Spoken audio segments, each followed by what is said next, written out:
ಒಂದೊಂದೇ ಇಂಟ್ರೆಸ್ಟಿಂಗ್ ಅಂಶಗಳು ಈಗ ಹೊರಗಡೆ ಬರ್ತಾ ಇದೆ. ಇಲ್ಲಿ ಐಶ್ವರ್ಯದೇ ಭಯ. ಯಾಕೆ ಅಂತಂದರೆ ವಂಚಕಿ ಐಶ್ವರ್ಯ ಗೌಡ ವಿರುದ್ಧ ಕಂಪ್ಲೇಂಟನ್ನು ಕೊಡೋದಕ್ಕೆ ತುಂಬ ಜನ ಮೋಸ ಹೋಗಿರೋರು ಹಿಂದೇಟನ್ನು ಹಾಕ್ತಾ ಇದ್ದಾರೆ. ಮಂಡ್ಯದಲ್ಲಿ ಇವತ್ತು ನಿನ್ನೆ ಅಲ್ಲ, 7-8 ವರ್ಷದ ಹಿಂದೆನೇ ಈ ವಂಚಕಿಯಿಂದ ಟೋಪಿ ಹಾಕಿಸ್ಕೊಂಡಿರೋರು ತುಂಬ ಜನ ಇದ್ದಾರೆ. ಒಬ್ಬರಲ್ಲ ಇಬ್ಬರಲ್ಲ, ತುಂಬ ಜನ ಇದ್ದಾರೆ. ಐಶ್ವರ್ಯ ಅವಳನ್ನು ನಂಬಿ ಲಕ್ಷ ಲಕ್ಷ ಹಣವನ್ನು ಜನ ಕಳೆದುಕೊಂಡಿದ್ರು. ಆ ಜನ ಯಾಕೆ ಮುಂದೆ ಬರ್ತಾ ಇಲ್ಲ ಅನ್ನೋದೇ ಈಗ ಯಕ್ಷ ಪ್ರಶ್ನೆ ಆಗಿದೆ. ಕಾಸನ್ನು ಕಳೆದುಕೊಂಡ್ರು ಕಂಪ್ಲೇಂಟ್ ಕೊಡ್ತಾ ಇಲ್ಲ ನೊಂದಿರೋರು. ಕಾಸು ಹೋದ್ರೆ ಹೋಗ್ಲಪ್ಪ, ನಮ್ಗೆ ಯಾಕೆ ಬೇಕು, ತಲೆನೋವು ಅನ್ನೋ ಮನಸ್ಥಿತಿಯಲ್ಲೇ ಕಾಲವನ್ನು ದೂಡ್ತಿದ್ದಾರೆ. ಇನ್ನು ಐಶ್ವರ್ಯ ವಂಚನೆಯನ್ನು ಕೋರ್ಟ್ಗೆ ತಿಳಿಸುವಲ್ಲಿ ಖಾಕಿ ಫೇಲ್ಯೂರ್ ಆಗಿದೆ ಅನ್ನೋದು ಸ್ಪಷ್ಟವಾಗಿ ಗೊತ್ತಾಗ್ತಾ ಇದೆ. ಐಶ್ವರ್ಯ ವಿರುದ್ಧ ದೂರು ನೀಡಿರುವಂಥ ವನಿತಾ ಐತಾಳ್ ಮತ್ತು ಶಿಲ್ಪಾ ಗೌಡ ಇಬ್ಬರು. ಅದರ ಬಗ್ಗೆ ಈಗಾಗಲೇ ದಾಖಲಾಗಿರುವಂಥ 2 ಕೇಸ್ನಲ್ಲಿ ಈ ವಂಚಕಿಗೆ ಜಾಮೀನು ಸಿಕ್ಕಿ ಆಗಿದೆ. ಐಶ್ವರ್ಯ ಪ್ರಭಾವದ ಎದುರು ದೂರನ್ನು ಕೊಟ್ಟರೂ ಕೂಡ ಯಾವುದೇ ಪ್ರಯೋಜನ ಆಗ್ತಾ ಇಲ್ವಾ? ಪೊಲೀಸರ ವೈಫಲ್ಯದಿಂದ ದೂರು ಕೊಡುವ ಧೈರ್ಯವನ್ನು ಜನ ಮಾಡ್ತಾ ಇಲ್ವಾ? ಯಾಕೆ ಈ ಕೇಸಲ್ಲಿ ಬೇರೆ ಬೇರೆ ಕೇಸ್ಗಳಲ್ಲಿ ಪೊಲೀಸರು ಅನೌನ್ಸ್ ಮಾಡ್ತಾರೆ, ಇವರಿಂದ ಯಾರಾದರೂ ಮೋಸ ಹೋಗಿದ್ರೆ ಬನ್ನಿ ಕಂಪ್ಲೇಂಟ್ ಕೊಡಿ, ನಾವು ನಿಮಗೆ ಭದ್ರತೆ ಕೊಡ್ತೀವಿ ಅಂತೇಳಿ. ಈ ಕೇಸಲ್ಲಿ ಯಾಕೆ ಮಾಡಲಿಲ್ಲ? ಅಷ್ಟೊಂದು ಪ್ರಭಾವ ಇದೆಯಾ? ಓಕೆ, ನೋಡೋಣ. ಮತ್ತಷ್ಟು ಮಾಹಿತಿಯನ್ನು ಕೊಡೋದಕ್ಕೆ ನಮ್ಮ ಕ್ರೈಮ್ ರಿಪೋರ್ಟರ್ ಮಾದೇಶ್ ಈಗ ನೇರ ಸಂಪರ್ಕದಲ್ಲಿ ಜಾಯ್ನ್ ಆಗಿದ್ದಾರೆ. ಮಾದೇಶ್, ಅಷ್ಟೊಂದು ಪ್ರಭಾವ ಇದೆಯಾ ಈ ಐಶ್ವರ್ಯಗೆ? ಪೊಲೀಸರು ಫೇಲ್ಯೂರ್ ಆದ್ರ ಈ ವಿಚಾರದಲ್ಲಿ ತನಿಖೆ ನಡೆಸೋದ್ರಲ್ಲಿ, ಕೋರ್ಟ್ಗೆ ಇವಳ ವಂಚನೆಯ ವಿಚಾರವನ್ನು ಅಲ್ಲಿ ಅವರು ಪ್ರಸ್ತಾಪ ಮಾಡೋದಾಗಲಿ ಮನದಟ್ಟು ಮಾಡಿಕೊಡೋದ್ರಲ್ಲಿ ಪೊಲೀಸರು ಫೇಲ್ಯೂರ್ ಆದ್ರ ಮಾದೇಶ್? ಖಂಡಿತ ನಾಗೇಂದ್ರ ಬಾಬು, ಈ ಒಂದು ಪ್ರಶ್ನೆಯಲ್ಲಿ ಮೂಡುತ್ತೆ. ಯಾಕಂದ್ರೆ ಐಶ್ವರ್ಯ ಗೌಡ ಒಂದು ವಿಚಾರಕ್ಕೆ ಸಂಬಂಧಪಟ್ಟಂತೆ ಈಗಾಗಲೇ ಚಂದ್ರ ಲೇಔಟ್ ಪೊಲೀಸರು ತನಿಖೆಯನ್ನು ಮಾಡುವಂಥ ಕೆಲಸವನ್ನು ಮಾಡಿದ್ರು. ಅದರಲ್ಲೂ ಕೂಡ ACB ರ್ಯಾಂಕಿಂಗ್ನ ಅಧಿಕಾರಿ ನೇತೃತ್ವದಲ್ಲಿ ಒಂದು ಕೇಸ್ನ ತನಿಖೆ ನಡೀತಿತ್ತು. ACP ಭರತ್ ರೆಡ್ಡಿ ಅವರು ಈ ಒಂದು ಕೇಸನ್ನು ಖುದ್ದು ತನಿಖೆ ಮಾಡುವಂಥ ಕೆಲಸವನ್ನು ಮಾಡ್ತಿದ್ರು. ಈಗಾಗಲೇ 2 ಪ್ರಕರಣಗಳು ಆಕೆಯ ವಿರುದ್ಧ ದಾಖಲಾಗಿತ್ತು. ಒಂದು ಚಂದ್ರ ಲೇಔಟ್ನಲ್ಲಿ, ಮತ್ತೊಂದು RR ನಗರದಲ್ಲಿ. 2 ಕೇಸ್ನಲ್ಲೂ ಈಗಾಗಲೇ ಆಕೆ ಜಾಮೀನು ಪಡೆದು ಹೊರಗಡೆ ಇದ್ದಾಳೆ. ಆದರೆ ಆ ಒಂದು ವಿಚಾರಕ್ಕೆ ಸಂಬಂಧಪಟ್ಟಂತೆ ಆಕೆ ವಂಚನೆ ಮಾಡಿರೋದಾಗಿರ್ಬೋದು, ಆಕೆಗೆ ಕಾಂಟ್ಯಾಕ್ಟ್ ಇರುವಂಥ ವಿಚಾರ ಆಗಿರ್ಬೋದು, ಸಾಕಷ್ಟು ಸುದ್ದಿ ಆಗಿತ್ತು. ಅದರಲ್ಲೂ ಕೂಡ ಆಕೆಗೆ ಸಾಕಷ್ಟು ರಾಜಕಾರಣಿಗಳು ಮತ್ತು ಬೇರೆ ಬೇರೆ ಆಫೀಸರ್ಸ್ಗಳು ಕೂಡ, ಅಂದರೆ ಪೊಲೀಸ್ ಇಲಾಖೆಯಲ್ಲೂ ಕೂಡ ಆಕೆಗೆ ಸಾಕಷ್ಟು ಕಾಂಟ್ಯಾಕ್ಟ್ ಇದೆ ಅನ್ನೋಂಥ ಮಾತುಗಳು ಕೂಡ ಕೇಳಿ ಬಂದಿತ್ತು. ಆ ಒಂದು ವಿಚಾರಕ್ಕೆ ಸಂಬಂಧಪಟ್ಟಂತೆ ಒಂದಷ್ಟು ಎವಿಡೆನ್ಸ್ಗಳು ಕೂಡ ಇತ್ತು. ಅದರಲ್ಲೂ ಕೂಡ ಇಲ್ಲಿ ವಿನಯ್ ಕುಲಕರ್ಣಿ ಅವರ ಜೊತೆಗೂ ಕೂಡ ಈಕೆಗೆ ಒಂದು ಸಂಪರ್ಕ ಇತ್ತು. ಜೊತೆಗೆ ಬೇರೆ ಬೇರೆ ರಾಜಕಾರಣಿಗಳು, ರಾಜಕೀಯ ಮುಖಂಡರು ಕೂಡ ಆಕೆ ಜೊತೆ ಕಾಂಟ್ಯಾಕ್ಟ್ನಲ್ಲಿದ್ದಾರೆ. ಜೊತೆಗೆ ಅದರಲ್ಲೂ ಕೂಡ ಯೋಗೇಶ್ ಗೌಡ ಕೊಲೆ ಪ್ರಕರಣದ ಆರೋಪಿಗಳು ಕೂಡ ಈಕೆಗೆ ಕಾಂಟ್ಯಾಕ್ಟ್ನಲ್ಲಿದ್ದಾರೆ ಅನ್ನುವಂಥ ವಿಚಾರ ಹೊರಗಡೆ ಬಿದ್ದಿತ್ತು. ಜೊತೆಗೆ ಪೊಲೀಸರು ತನಿಖೆ ಮಾಡುವಂಥ ಸಂದರ್ಭದಲ್ಲಿ ಬರೀ ಶಿಲ್ಪಾ ಗೌಡ ಮತ್ತು ಈ ವನಿತಾ ಐತಾಳ್ ಇಬ್ಬರಿಗಷ್ಟೇ ಅಲ್ಲದೆ ಬೇರೆ ಬೇರೆಯವ್ರಿಗೂ ಕೂಡ ಈಕೆ ವಂಚನೆ ಮಾಡಿದ್ಲು, ಅದರಲ್ಲೂ ಕೂಡ ಲಕ್ಷಾಂತರ ರೂಪಾಯಿ ವಂಚನೆ ಮಾಡಿದ್ದಾಳೆ ಅನ್ನುವಂಥದ್ದು ಪೊಲೀಸರಿಗೆ ಒಂದಷ್ಟು ಮಾಹಿತಿ ಇದೆ. ಆದರೆ ಅದನ್ನು ಹೊರತರೋದ್ರಲ್ಲಿ ಎಲ್ಲೋ ಒಂದು ಕಡೆ ಪೊಲೀಸರು ಹಿಂದೆ ಅಟ್ಟಾಗ್ತಿದ್ದಾರೆ ಅಥವಾ ಫೇಲ್ಯೂರ್ ಆದ್ರ ಅನ್ನುವಂಥ ಪ್ರಶ್ನೆ ಮೇಲ್ನೋಟಕ್ಕೆ ಮೂಡ್ತಿದೆ. ಯಾಕಂದರೆ ಇಲ್ಲಿ 2 ಪ್ರಕರಣಗಳು ಈಗಾಗಲೇ ದಾಖಲಾಗಿದೆ. ಒಂದು RR ನಗರದಲ್ಲಿ, ಮತ್ತೊಂದು ಚಂದ್ರ ಲೇಔಟ್ನಲ್ಲಿ. ಇಬ್ಬರು ಕೂಡ ಬಿಸ್ನೆಸ್ ಮೆನ್ಗಳು ಮತ್ತು ಸ್ವಲ್ಪ ಸ್ಟ್ರಾಂಗ್ ಇರೋವಂಥವರೇ ಇಲ್ಲಿ ದೂರು ಕೊಟ್ಟಿದ್ದಾರೆ. ಅಂಥವರ ಕೇಸ್ನಲ್ಲೇ ಈಗಾಗಲೇ ಜಾಮೀನು ಪಡೆದು ಈಕೆ ಹೊರಗಡೆ ಬಂದಿದ್ದಾರೆ. ಎಲ್ಲೊಂದು ಕಡೆ ಈಕೆಗೆ ಒಂದು ಪ್ರಭಾವ ಆಗಿರ್ಬೋದು, ಜೊತೆಗೆ ಈ ರೀತಿ ಜಾಮೀನು ಪಡೆದು ಹೊರಗಡೆ ಬಂದಿರೋದ್ರಿಂದ ಇಲ್ಲಿ ಬೇರೆಯವರು ವಂಚನೆಗೆ ಒಳಗಾಗಿರುವಂಥವ್ರು ಆಕೆಗೆ ನ್ಯಾಯ ಸಿಗುತ್ತಾ ಇಲ್ವಾ ಅವರಿಗೆ ಅನ್ನುವಂಥ ಅನುಮಾನದಲ್ಲಿದ್ದಾರೋ, ಅಥವಾ ಪೊಲೀಸರು ಇಲ್ಲಿ ಕರೆಕ್ಟಾಗಿ ನಿಭಾಯಿಸ್ತಿಲ್ಲ, ಅದನ್ನು ಸಿಕ್ಕಿರುವಂಥ ಎವಿಡೆನ್ಸ್ಗಳಾಗಿರ್ಬೋದು, ಈಕೆ ಏನು ತಪ್ಪಿತಸ್ಥೆ ಅನ್ನುವಂಥದ್ದೇನಿದೆ ಅದನ್ನು ಕೋರ್ಟ್ಗೆ ಕನ್ವೆ ಮಾಡೋದ್ರಲ್ಲಿ ಎಲ್ಲೊಂದು ಕಡೆ ಪೊಲೀಸರು ಫೇಲ್ಯೂರ್ ಆದ್ರ ಅನ್ನುವಂಥ ಅನುಮಾನದ ಮೇಲೆ ಬೇರೆಲ್ಲರೂ ಕೂಡ, ಅಂದರೆ ವಂಚನೆಗೆ ಒಳಗಾಗಿರುವಂಥ ಬೇರೆ ವ್ಯಕ್ತಿಗಳು ಪೊಲೀಸರಿಗೆ ದೂರು ಕೊಡೋದಕ್ಕೆ ಬರ್ತಿಲ್ವಾ ಅನ್ನುವಂಥದ್ದು ಅನುಮಾನ ಮೂಡ್ತಿದೆ. ಈಗಾಗಲೇ ಬರೀ ಬೆಂಗಳೂರು ಅಷ್ಟೇ ಅಲ್ಲ, ಬೆಂಗಳೂರು ಬಿಟ್ಟು ಮಂಡ್ಯ ಆಗಿರ್ಬೋದು ಮತ್ತು ಬೇರೆ ಬೇರೆ ಜಿಲ್ಲೆಗಳಲ್ಲೂ ಕೂಡ ಈಕೆ ವಂಚನೆ ಮಾಡಿರ್ಬೋದು ಅನ್ನುವಂಥ ಅನುಮಾನಗಳು ಈಗಾಗಲೇ ಪೊಲೀಸರಿಗಿದೆ.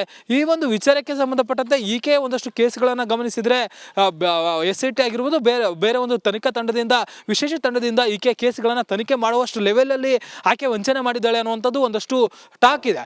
ಆದರೆ ಈಗಾಗಲೇ 2 ಕೇಸನ್ನು ತನಿಖೆ ಮಾಡ್ತಿರುವಂಥ ಪೊಲೀಸರಿಗೆ ಆಕೆಯ ವಿರುದ್ಧ ಒಂದಷ್ಟು ಸಾಕ್ಷ್ಯಗಳನ್ನು ಕಲೆ ಹಾಕೋದಾಗಿರ್ಬೋದು, ಆಕೆಯ ವಂಚನೆಯ ಗಿರಿಯನ್ನು ಕೋರ್ಟ್ನ ಮುಂದೆ ತರೋದಕ್ಕೆ ಎಲ್ಲೊಂದು ಕಡೆ ಪೊಲೀಸರು ಫೇಲ್ ಆಗಿದ್ದಾರೆ ಅನ್ನುವಂಥ ಅನುಮಾನ ನೋಡಿದೆ. ಇಷ್ಟೆಲ್ಲ ಆದಮೇಲೆ ಆದರೂ ಕೂಡ ಜನ ಮತ್ತೆ ಆಕೆಯ ವಿರುದ್ಧ ಬಂದು ಕಂಪ್ಲೇಂಟ್ ಕೊಡ್ತಾರಾ ಇಲ್ಲ ಅನ್ನೋದನ್ನ ಕಾದು ನೋಡಬೇಕಿದೆ. Nagendra Babu. Okay, thank you Madesh. ನಿಮ್ಮೆಲ್ಲ ಒಂದೊಂದೇ ಇಂಟ್ರೆಸ್ಟಿಂಗ್ ಅಂಶಗಳು ಈಗ ಹೊರಗಡೆ ಬರ್ತಾ ಇದೆ. ಇಲ್ಲಿ ಐಶ್ವರ್ಯದೇ ಭಯ. ಯಾಕೆ ಅಂತಂದರೆ ವಂಚಕಿ ಐಶ್ವರ್ಯ ಗೌಡ ವಿರುದ್ಧ ಕಂಪ್ಲೇಂಟನ್ನು ಕೊಡೋದಕ್ಕೆ ತುಂಬ ಜನ ಮೋಸ ಹೋಗಿರೋರು ಹಿಂದೇಟನ್ನು ಹಾಕ್ತಾ ಇದ್ದಾರೆ. ಮಂಡ್ಯದಲ್ಲಿ ಇವತ್ತು ನಿನ್ನೆ ಅಲ್ಲ, 7-8 ವರ್ಷದ ಹಿಂದೆನೇ ಈ ವಂಚಕಿಯಿಂದ ಟೋಪಿ ಹಾಕಿಸ್ಕೊಂಡಿರೋರು ತುಂಬ ಜನ ಇದ್ದಾರೆ. ಒಬ್ಬರಲ್ಲ ಇಬ್ಬರಲ್ಲ, ತುಂಬ ಜನ ಇದ್ದಾರೆ. ಐಶ್ವರ್ಯ ಅವಳನ್ನು ನಂಬಿ ಲಕ್ಷ ಲಕ್ಷ ಹಣವನ್ನು ಜನ ಕಳೆದುಕೊಂಡಿದ್ರು. ಆ ಜನ ಯಾಕೆ ಮುಂದೆ ಬರ್ತಾ ಇಲ್ಲ ಅನ್ನೋದು ಈಗ ಯಕ್ಷ ಪ್ರಶ್ನೆ ಆಗಿದೆ. ಕಾಸನ್ನು ಕಳೆದುಕೊಂಡ್ರು ಕಂಪ್ಲೇಂಟ್ ಕೊಡ್ತಾ ಇಲ್ಲ ನೊಂದಿರೋರು. ಕಾಸು ಹೋದ್ರೆ ಹೋಗ್ಲಪ್ಪ, ನಮ್ಗೆ ಯಾಕೆ ಬೇಕು, ತಲೆನೋವು ಅನ್ನೋ ಮನಸ್ಥಿತಿಯಲ್ಲೇ ಕಾಲವನ್ನು ದೂಡ್ತಿದ್ದಾರೆ. ಇನ್ನು ಐಶ್ವರ್ಯ ವಂಚನೆಯನ್ನು ಕೋರ್ಟ್ಗೆ ತಿಳಿಸುವಲ್ಲಿ ಖಾಕಿ ಫೇಲ್ಯೂರ್ ಆಗಿದೆ ಅನ್ನೋದು ಸ್ಪಷ್ಟವಾಗಿ ಗೊತ್ತಾಗ್ತಾ ಇದೆ. ಐಶ್ವರ್ಯ ವಿರುದ್ಧ ದೂರು ನೀಡಿರುವಂಥ ವನಿತಾ ಐತಾಳ್ ಮತ್ತು ಶಿಲ್ಪಾ ಗೌಡ ಇಬ್ಬರು. ಅದರ ಬಗ್ಗೆ ಈಗಾಗಲೇ ದಾಖಲಾಗಿರುವಂಥ 2 ಕೇಸ್ನಲ್ಲಿ ಈ ವಂಚಕಿಗೆ ಜಾಮೀನು ಸಿಕ್ಕಿ ಆಗಿದೆ. ಐಶ್ವರ್ಯ ಪ್ರಭಾವದ ಎದುರು ದೂರನ್ನು ಕೊಟ್ಟರೂ ಕೂಡ ಯಾವುದೇ ಪ್ರಯೋಜನ ಆಗ್ತಾ ಇಲ್ವಾ? ಪೊಲೀಸರ ವೈಫಲ್ಯದಿಂದ ದೂರು ಕೊಡುವ ಧೈರ್ಯವನ್ನು ಜನ ಮಾಡ್ತಾ ಇಲ್ವಾ? ಯಾಕೆ ಈ ಕೇಸಲ್ಲಿ ಬೇರೆ ಬೇರೆ ಕೇಸ್ಗಳಲ್ಲಿ ಪೊಲೀಸರು ಅನೌನ್ಸ್ ಮಾಡ್ತಾರೆ, ಇವರಿಂದ ಯಾರಾದರೂ ಮೋಸ ಹೋಗಿದ್ರೆ ಬನ್ನಿ ಕಂಪ್ಲೇಂಟ್ ಕೊಡಿ, ನಾವು ನಿಮಗೆ ಭದ್ರತೆ ಕೊಡ್ತೀವಿ ಅಂತೇಳಿ. ಈ ಕೇಸಲ್ಲಿ ಯಾಕೆ ಮಾಡಲಿಲ್ಲ? ಅಷ್ಟೊಂದು ಪ್ರಭಾವ ಇದೆಯಾ? ಓಕೆ, ನೋಡೋಣ. ಮತ್ತಷ್ಟು ಮಾಹಿತಿಯನ್ನು ಕೊಡೋದಕ್ಕೆ ನಮ್ಮ ಕ್ರೈಮ್ ರಿಪೋರ್ಟರ್ ಮಾದೇಶ್ ಈಗ ನೇರ ಸಂಪರ್ಕದಲ್ಲಿ ಜಾಯ್ನ್ ಆಗಿದ್ದಾರೆ. ಮಾದೇಶ್, ಅಷ್ಟೊಂದು ಪ್ರಭಾವ ಇದೆಯಾ ಈ ಐಶ್ವರ್ಯಗೆ? ಪೊಲೀಸರು ಫೇಲ್ಯೂರ್ ಆದ್ರ ಈ ವಿಚಾರದಲ್ಲಿ ತನಿಖೆ ನಡೆಸೋದ್ರಲ್ಲಿ, ಕೋರ್ಟ್ಗೆ ಇವಳ ವಂಚನೆಯ ವಿಚಾರವನ್ನು ಅಲ್ಲಿ ಅವರು ಪ್ರಸ್ತಾಪ ಮಾಡೋದಾಗಲಿ ಮನದಟ್ಟು ಮಾಡಿಕೊಡೋದ್ರಲ್ಲಿ ಪೊಲೀಸರು ಫೇಲ್ಯೂರ್ ಆದ್ರ ಮಾದೇಶ್? ಖಂಡಿತ ನಾಗೇಂದ್ರ ಬಾಬು, ಈ ಒಂದು ಪ್ರಶ್ನೆಯಲ್ಲಿ ಮೂಡುತ್ತೆ. ಯಾಕಂದ್ರೆ ಐಶ್ವರ್ಯ ಗೌಡ ಒಂದು ವಿಚಾರಕ್ಕೆ ಸಂಬಂಧಪಟ್ಟಂತೆ ಈಗಾಗಲೇ ಚಂದ್ರ ಲೇಔಟ್ ಪೊಲೀಸರು ತನಿಖೆಯನ್ನು ಮಾಡುವಂಥ ಕೆಲಸವನ್ನು ಮಾಡಿದ್ರು. ಅದರಲ್ಲೂ ಕೂಡ ACMB ರ್ಯಾಂಕಿಂಗ್ನ ಅಧಿಕಾರಿ ನೇತೃತ್ವದಲ್ಲಿ ಒಂದು ಕೇಸ್ನ ತನಿಖೆ ನಡೀತಿತ್ತು. ACP ಭರತ್ ರೆಡ್ಡಿ ಅವರು ಈ ಒಂದು ಕೇಸನ್ನು ಖುದ್ದು ತನಿಖೆ ಮಾಡುವಂಥ ಕೆಲಸವನ್ನು ಮಾಡ್ತಿದ್ರು. ಈಗಾಗಲೇ 2 ಪ್ರಕರಣಗಳು ಆಕೆಯ ವಿರುದ್ಧ ದಾಖಲಾಗಿತ್ತು. ಒಂದು ಚಂದ್ರ ಲೇಔಟ್ನಲ್ಲಿ, ಮತ್ತೊಂದು RR ನಗರದಲ್ಲಿ. 2 ಕೇಸ್ನಲ್ಲೂ ಈಗಾಗಲೇ ಆಕೆ ಜಾಮೀನು ಪಡೆದು ಹೊರಗಡೆ ಇದ್ದಾಳೆ. ಆದರೆ ಆ ಒಂದು ವಿಚಾರಕ್ಕೆ ಸಂಬಂಧಪಟ್ಟಂತೆ ಆಕೆ ವಂಚನೆ ಮಾಡಿರೋದಾಗಿರ್ಬೋದು, ಆಕೆಗೆ ಕಾಂಟ್ಯಾಕ್ಟ್ ಇರುವಂಥ ವಿಚಾರ ಆಗಿರ್ಬೋದು, ಸಾಕಷ್ಟು ಸುದ್ದಿ ಆಗಿತ್ತು. ಅದರಲ್ಲೂ ಕೂಡ ಆಕೆಗೆ ಸಾಕಷ್ಟು ರಾಜಕಾರಣಿಗಳು ಮತ್ತು ಬೇರೆ ಬೇರೆ ಆಫೀಸರ್ಸ್ಗಳು ಕೂಡ, ಅಂದರೆ ಪೊಲೀಸ್ ಇಲಾಖೆಯಲ್ಲೂ ಕೂಡ ಆಕೆಗೆ ಸಾಕಷ್ಟು ಕಾಂಟ್ಯಾಕ್ಟ್ ಇದೆ ಅನ್ನೋಂಥ ಮಾತುಗಳು ಕೂಡ ಕೇಳಿ ಬಂದಿತ್ತು. ಆ ಒಂದು ವಿಚಾರಕ್ಕೆ ಸಂಬಂಧಪಟ್ಟಂತೆ ಒಂದಷ್ಟು ಎವಿಡೆನ್ಸ್ಗಳು ಕೂಡ ಇತ್ತು. ಅದರಲ್ಲೂ ಕೂಡ ಇಲ್ಲಿ ವಿನಯ್ ಕುಲಕರ್ಣಿ ಅವರ ಜೊತೆಗೂ ಕೂಡ ಈಕೆಗೆ ಒಂದು ಸಂಪರ್ಕ ಇತ್ತು. ಜೊತೆಗೆ ಬೇರೆ ಬೇರೆ ರಾಜಕಾರಣಿಗಳು, ರಾಜಕೀಯ ಮುಖಂಡರು ಕೂಡ ಆಕೆ ಜೊತೆ ಕಾಂಟ್ಯಾಕ್ಟ್ನಲ್ಲಿದ್ದಾರೆ. ಜೊತೆಗೆ ಅದರಲ್ಲೂ ಕೂಡ ಯೋಗೇಶ್ ಗೌಡ ಕೊಲೆ ಪ್ರಕರಣದ ಆರೋಪಿಗಳು ಕೂಡ ಈಕೆಗೆ ಕಾಂಟ್ಯಾಕ್ಟ್ನಲ್ಲಿದ್ದಾರೆ ಅನ್ನುವಂಥ ವಿಚಾರ ಹೊರಗಡೆ ಬಿದ್ದಿತ್ತು. ಜೊತೆಗೆ ಪೊಲೀಸರು ತನಿಖೆ ಮಾಡುವಂಥ ಸಂದರ್ಭದಲ್ಲಿ ಬರೀ ಶಿಲ್ಪಾ ಗೌಡ ಮತ್ತು ಈ ವನಿತಾ ಐತಾಳ್ ಇಬ್ಬರಿಗಷ್ಟೇ ಅಲ್ಲದೆ ಬೇರೆ ಬೇರೆಯವ್ರಿಗೂ ಕೂಡ ಈಕೆ ವಂಚನೆ ಮಾಡಿದ್ಲು, ಅದರಲ್ಲೂ ಕೂಡ ಲಕ್ಷಾಂತರ ರೂಪಾಯಿ ವಂಚನೆ ಮಾಡಿದ್ದಾಳೆ ಅನ್ನುವಂಥದ್ದು ಪೊಲೀಸರಿಗೆ ಒಂದಷ್ಟು ಮಾಹಿತಿ ಇದೆ.